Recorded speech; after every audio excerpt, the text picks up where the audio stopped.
Okay, hey everybody, it's Becky Pearson again, and I am joined once again by the wonderful Mr. Destri Millsap. And we are continuing our conversation about rider rehab, how it affects the horses, and we wanted to dive in a little deeper about rider evals and where we see this joint venture going from here. So welcome back, Destri. Good to have you again. Yes, ma'am. Thank you. So we were talking when we spoke last time about how we feel like the Western industry is changing, how the competitiveness of the events that we go to, they're just getting, times are getting so much faster, competition is getting that much tougher, and how people are really starting to realize that when you compete in a Western event, be it team roping, barrel racing, tie down roping, whatever, you really have to think of yourself as an athlete if you want to be competitive anymore.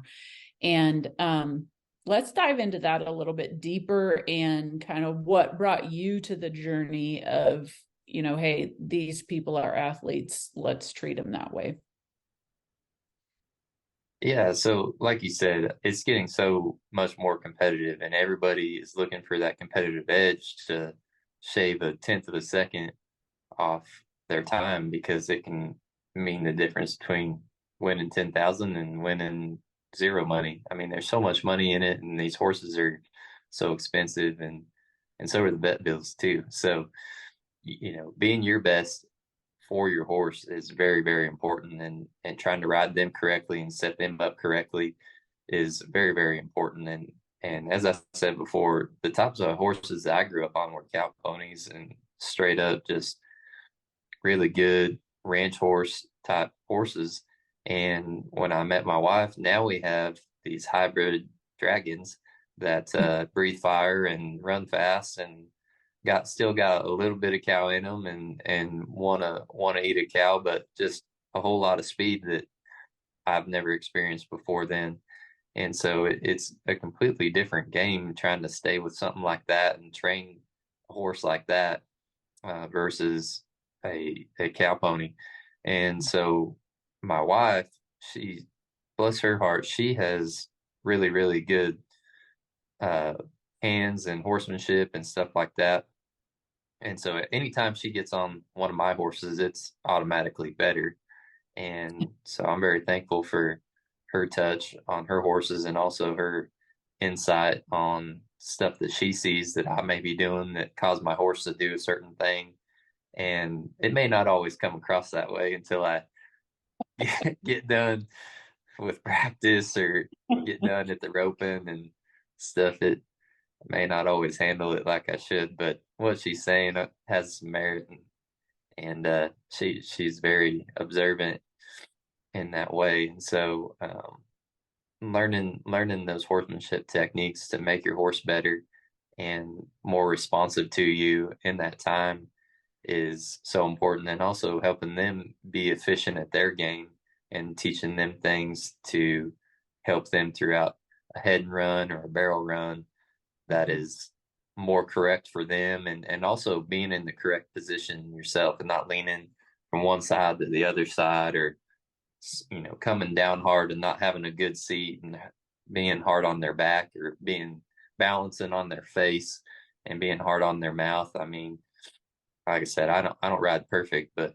that's that's something that a guy can constantly work on, is what is your hand doing versus what is the rest of your body doing. And so training a rodeo athlete, you have to train them in different planes and with different motions, and one body part has to be doing one thing while the other body part's doing the next thing.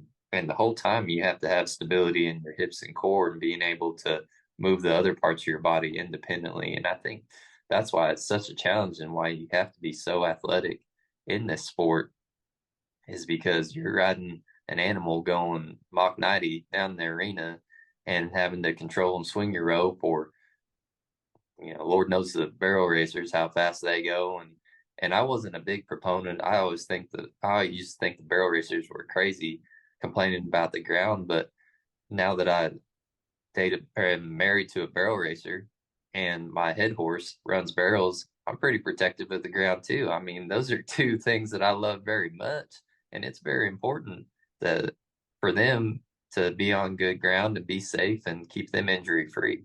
So just really going across a few different events and disciplines has changed my thinking on the whole deal. Yeah, it's you bring up a lot of really good points there, in that to be successful in the arena is not just about having a good horse. It's not just about being physically fit. It's not just about knowing good horsemanship, and part of good horsemanship is being able to physically ride that horse, and to be able, like you said, be able to sit for that turn, to be able to be soft with your hands and not balancing off of your reins.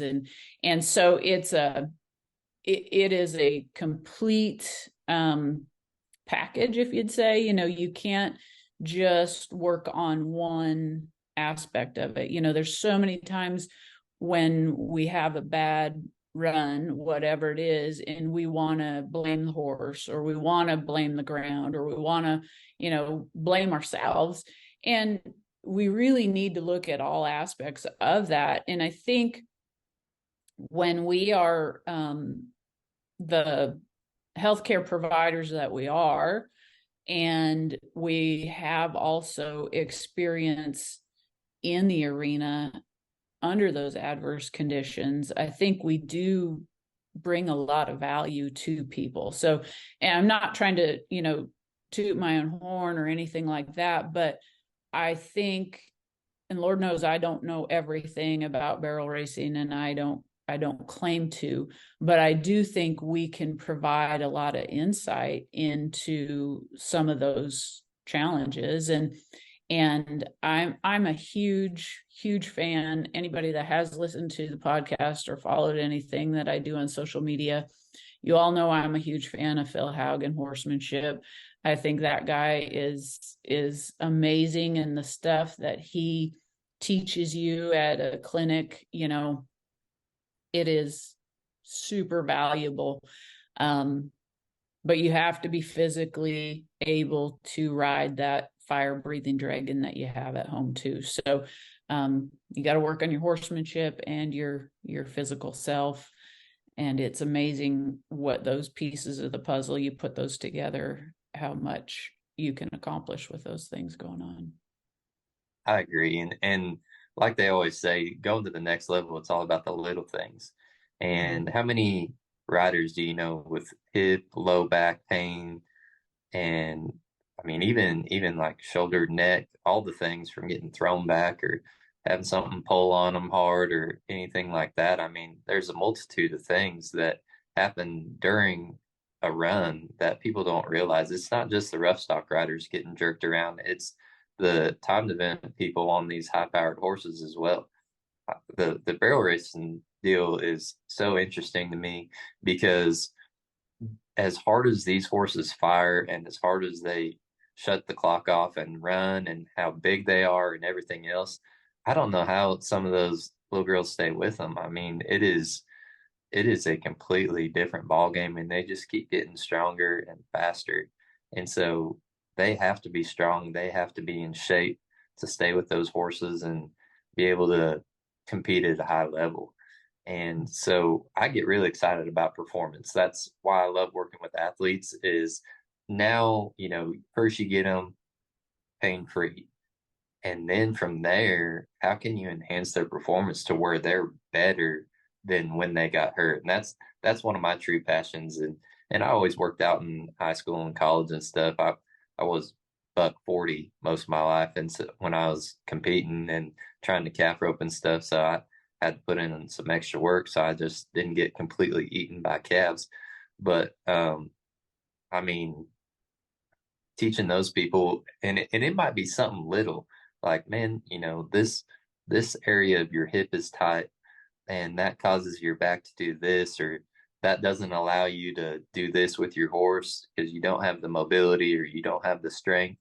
And just getting a fresh set of eyes from a professional that understands could be a game changer for somebody, could mean the difference between you being in the 1D and the 2D or vice versa. So that type of stuff really excites me about this venture is how can we help a rider improve their game, shave time off of their uh, event, and just take themselves to the next level, and also be able to compete longer and not have their careers end so soon, and be able to ride these high-powered, fun, fast horses.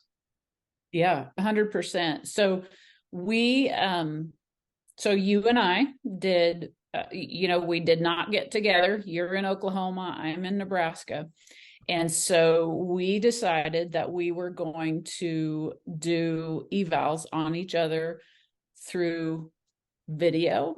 And we Zoomed last week, and it was, you and I both said we're very hands-on people. So we didn't know how well this was going to go doing it virtually.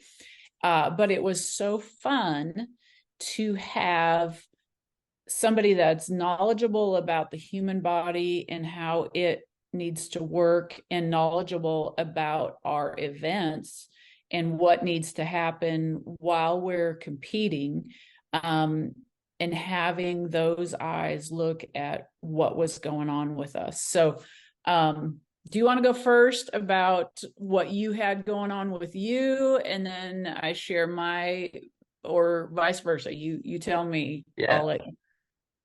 yeah. Well, and it, like, hearing that stuff, I mean, so we did riding videos, and then we also did a few movement assessment videos, and that was one thing that when I wanted to grow my business this year, I wanted to get into some online coaching type stuff.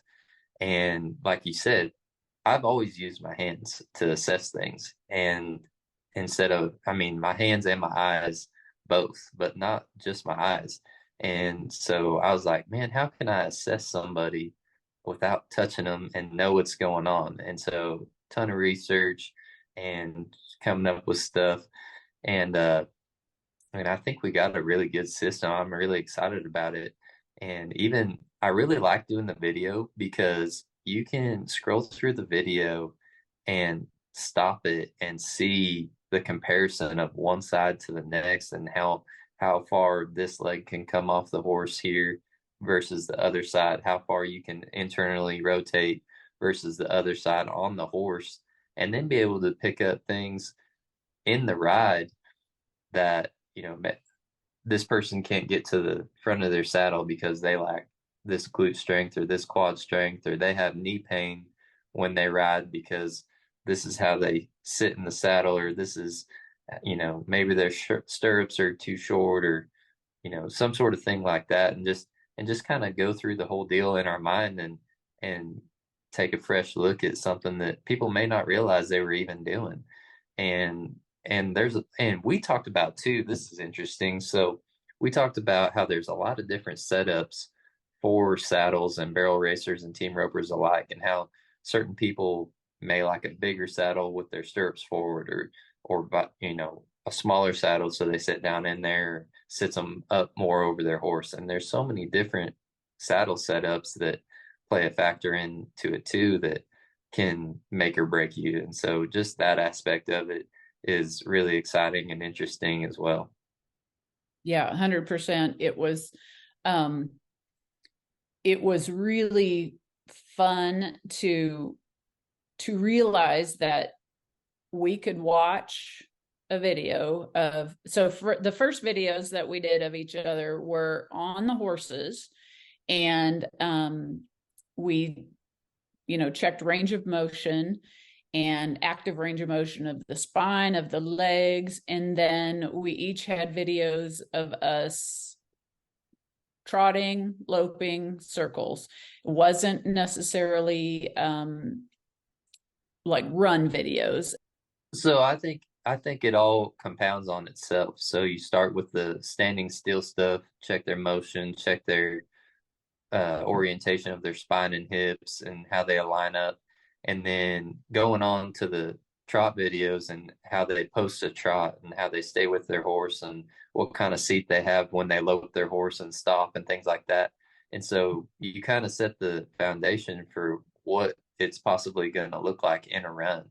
And so then moving on to the run, you see those things magnified to me, where if you see a deficit when they trot or low, when they're going full speed, that thing can get completely exposed. And so it was just like, and both, I don't know about you, but being evaluated and evaluating somebody else was very humbling. And it also makes you better because it kind of makes you more aware about what you're doing when you're evaluating someone else as well. And so that was just a really cool experience, and I really enjoyed doing it. And so, but anyway, I think doing the video stuff, you can slow it down enough and be able to see certain things in the video that you can't see at full speed. And that goes for anything. I mean, I'm doing a project with baseball right now and throwing technique and mechanics and everything else. And having the video and being able to stop it when they're at certain positions during the throwing phase is very helpful too. And it goes hand in hand with what we're doing.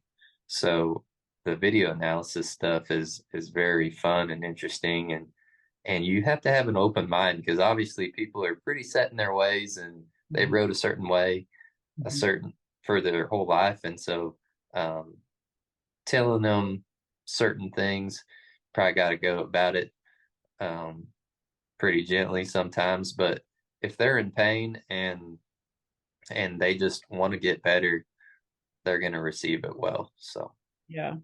So, what you had noticed with me when we did it is that I had difficulty lifting my left leg off of my horse, and pretty much my whole left side, my left shoulder, I couldn't hold my arm up the way it was needed to be.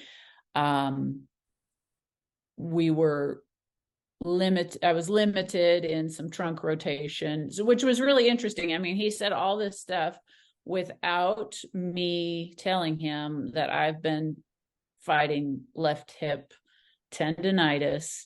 And I was pretty impressed with what you had seen. And we don't typically, like, I mean, I knew what was going on, but I didn't really take the time to deal with it. So we found that I was weak in my left inner thigh, and how that manifested in the run was a lot of times when I would turn third barrel, my hips would shift to the right, and then I'd lean my shoulders to the left in order to try to stay back and get back in the middle of that horse. And it's funny because I've done that. I sent you a video from, I think it was probably 2013. I had a really nice horse. Yeah, that was that long ago.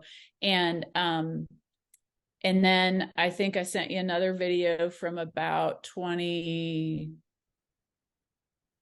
18, 19, something like that. And I still was doing that different horse. And so as we dove into that a little bit deeper, really honing in on that. So the last week or so since we did those evals, I've been working hard on my inner thigh, inner thighs, period. So that just having that insight really helped direct my training for myself. So I really appreciate what you seen and your advice on that stuff. So yes, absolutely. And you come from a background of correcting posture and postural restoration. And so that is a game changer for this deal. And so doing these evaluations and being able to identify exactly where your deficits are and knowing which areas to correct instead of guessing at it is a game changer. And listen, we're not here to tell you how to ride. That's not our job. We're here to identify weaknesses so that you can ride your way better and be better for your horse in that way and stay with your horse and have the strength to do that. And also fix your pain too if you're having pain after the run or during the run or whatever on these horses. And so that's our goal. We're not here to coach people on riding or anything like that. And we both have our own imperfections and our own riding that we work on constantly. But maybe it'll give you some insight into some weaknesses that you may have staying with your horse and stuff that you can work on in the practice pen to get better, just having a fresh set of eyes. Right. And, I think discipline, we have different disciplines. You're a team roper. I'm a barrel racer. And so it was Right. interesting when watching your video, you know, the things that we talked about with you is I'm like, I'd really like to see you get down in that saddle a little bit more.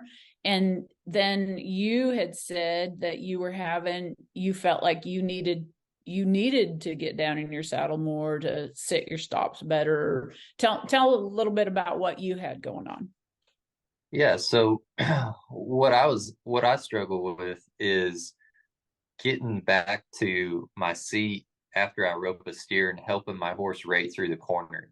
And my horses, they feel free in the corner and a little bit on their front end. And it's my fault because I can't get a deep seat in my saddle. And come to find out through our evaluation, I'm lacking quite a bit of left side internal rotation in my hip. And if you know anything about internal rotation, it's huge when you're getting into deep squat and stuff like that, as far as having the right mobility to be able to sit deep in the saddle.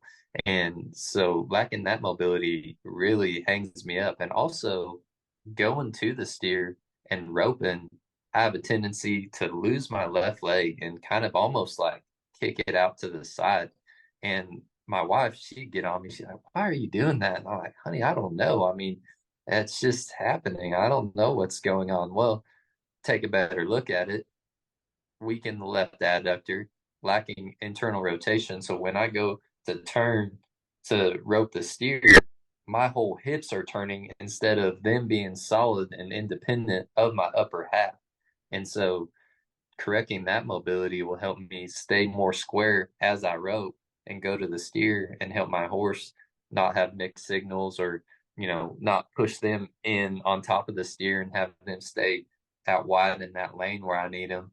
And then also correcting that mobility so I can get back and have a deep seat and help them rate through the corner and get on their hind end and handle the steer better. So those types of things are just little things that no one would really think about. And they're like, "Oh, my left hip hurts," and it's pretty tight and stuff. But how it affects you during the run is is huge. And then being able to sit in the middle of your horse going at a high rate of speed or going around a turn and especially coming out of a turn, how you get thrown back coming out of the turn or out of the box even, and Right. being able to train those muscles so you can stay with your horse and propose yourself out of a turn or coming out of the box and even do like a little bit of plyometric type training. And I think, you brought up a really good point about being, you couldn't get down on your seat and you felt like your horse kept, was on their front end. And the girls and I talk about this all the time. Like if you're on their front end, they're going to be on their front end. They're always, there's at least 60% of their weight on their front end anyways. And then if we are leaning forward or we can't get back on our hips, how do we expect them to get back on their butt and use their butt? So we have to be able to help them through, whether it's our horsemanship or our fitness, both.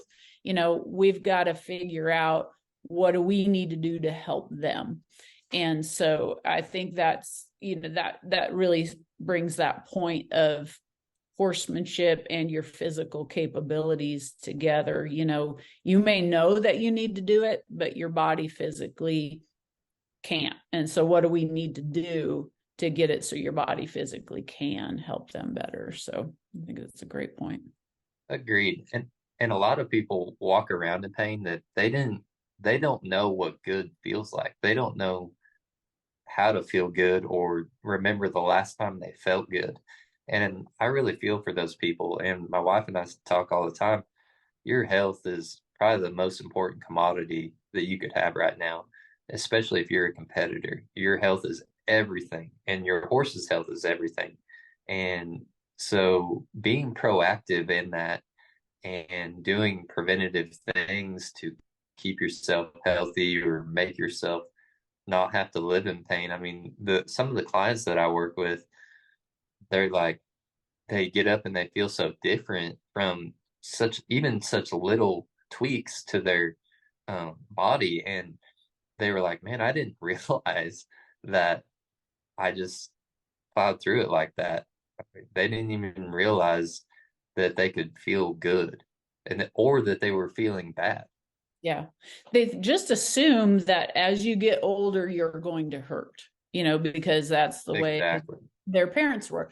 Well, you don't have to, like I got a text message yesterday from a horseman, or this morning, a horseman that I'd seen in the clinic yesterday having anterior hip pain.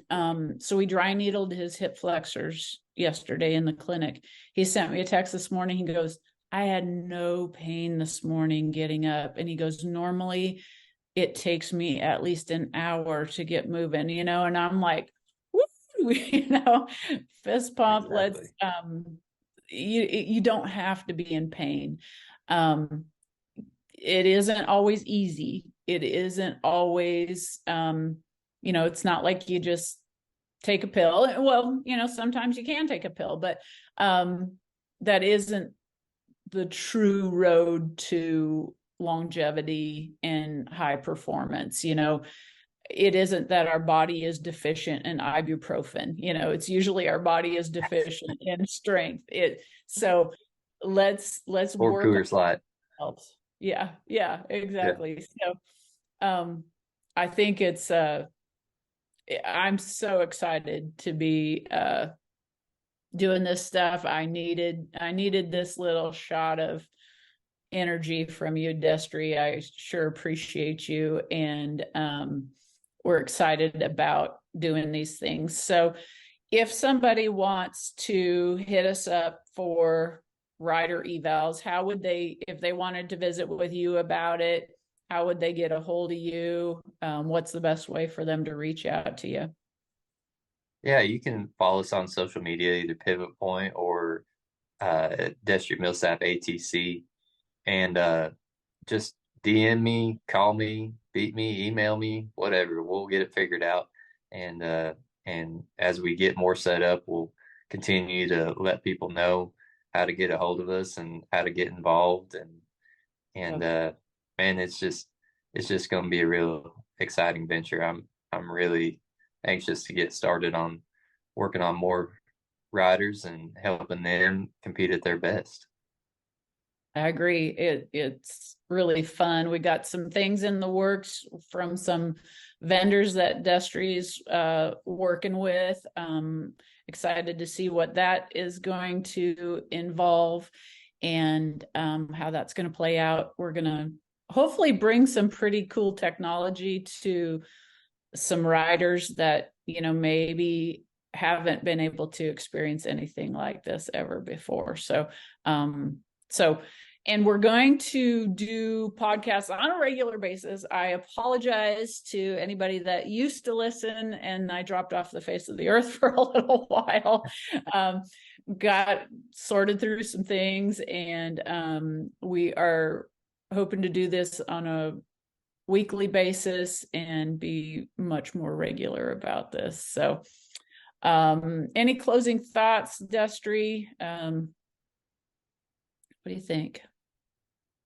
Man, I'm just so excited for this podcast and to be on here and just everything we got going on. It probably shocked most people because I'm typically known as a man of few words, and so doing a podcast might not be something that people could probably see me doing. But here we are, and I'm having a lot of fun doing it. So thank you, Becky, for this opportunity. Yeah, I'm excited. So, and Destri's going to be my tagline guy now. So he's got some phrases we're going to close with. So take it away. Oh yeah, today's is let your health be the pivot point to your success.